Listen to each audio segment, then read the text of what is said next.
M. Elimbi Lobé n'a pas été écarté, mais ce qui a été fait, c'est de constater que lui, il n'a pas suivi les objectifs du groupe et la ligne du groupe qui veut qu'on mette les gens ensemble. Pourquoi écarter un, écarter deux, les juger? Nous ne sommes pas là pour juger.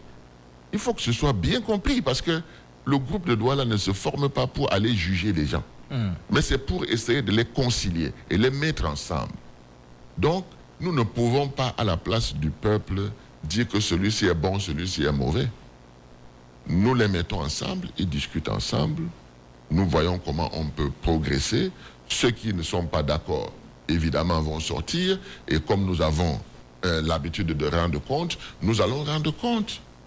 Nous allons rendre compte par étapes.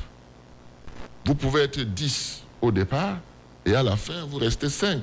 Mais si vous restez 5 avec la volonté populaire, eh bien, ma foi, vous 5, on va rendre compte au peuple que voilà les 5 qui ont, à la fin, accepté de faire ce que vous avez demandé.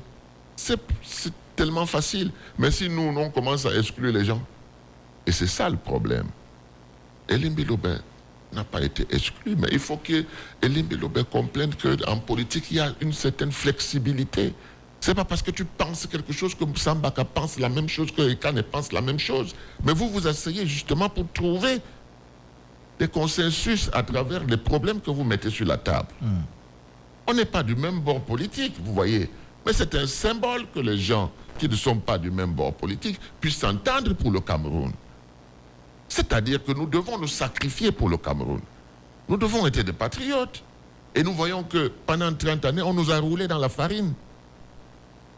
On a fait des lois, celles qui pouvaient faire avancer, il n'y a pas eu de décret d'application, on a fait des lois, on a commencé à sourire, après on attend qu'il y ait le décret d'application. L'Assemblée nationale du Cameroun ne sert à rien.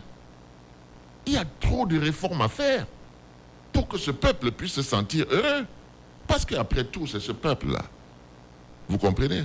Aujourd'hui, j'apprends qu'on va demander aux ménages de payer l'enlèvement des ordures. Vous voyez, c'est du n'importe quoi qui a été de s'asseoir chaque jour dans ce pays. Il faut qu'à un certain moment, ça s'arrête.